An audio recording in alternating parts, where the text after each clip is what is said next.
La parole. Merci, Monsieur le Président. Monsieur le Président, chers collègues, les propositions budgétaires relatives à la politique des relations internationales et affaires européennes pour l'exercice 2018 tiennent compte des deux axes suivants, donc la coopération transfrontalière et les programmes européens. La stratégie départementale en matière financière vise au développement d'une culture de la recette au sein de la collectivité. Cela consiste à mobiliser de nouveaux financements auprès de l'Europe, notamment en renforçant l'expertise autour de la recherche de financement européen, mais également la recherche de financement innovant auprès de l'État et d'autres structures. Le Conseil départemental du Nord a adopté le cadre d'une nouvelle stratégie de coopération transfrontalière par délibération du 12 décembre 2016, qui vise à renforcer son engagement dans la coopération avec ses territoires voisins. Une nouvelle délibération a été prise le 13 novembre 2017 afin de décliner la stratégie cadre sur le plan opérationnel. Elle se traduira par des collaborations renforcées avec les partenaires institutionnels français et belges. Le département poursuivra par ailleurs, à budget constant, son soutien au groupement européen de coopération territoriale West-Vlaanderen, Flandre, Dunkerque, Côte d'Opale et Eurométropole, l'île Courtrai-Tournai. Enfin, il continuera à promouvoir la coopération transfrontalière au sein des réseaux nationaux et européens de l'Assemblée des départements de France, ADF, et de la mission opérationnelle transfrontalière. Les dépenses de fonctionnement sur l'année 2018 relatives à la délégation relations européennes et internationales présentent une stabilité. Les recettes en fonctionnement passent de 0,3 million d'euros à 2,2 millions d'euros. Cela s'explique par la mise en œuvre de différents projets européens menés par le département depuis 2016, notamment les plateformes emploi, pour lesquelles les recettes commenceront à être perçues en 2018, et ce en fonction de la temporalité dans laquelle ils s'inscrivent. La participation du département aux différentes instances de gouvernance et des programmes européens lui confère une position privilégiée.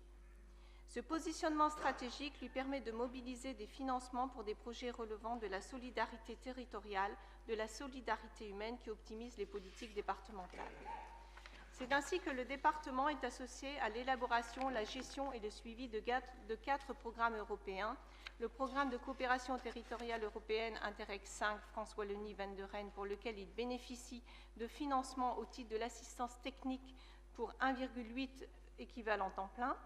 Le programme de coopération Interreg 5 des Deux-Mers, le programme opérationnel régional FEDER-FSE-IEJ, pour lequel le département perçoit une participation pour la mobilisation d'un équivalent temps plein, le programme opérationnel national FSE, où le département est gestionnaire d'une subvention globale de 42,2 millions d'euros et perçoit un financement FSE de 0,15 millions d'euros par an pour la gérer. Les recettes en fonctionnement sont issues de 5 projets Interreg, France-Wallonie-Val de Rennes, qui ont été validés en juillet 2016 et septembre 2017.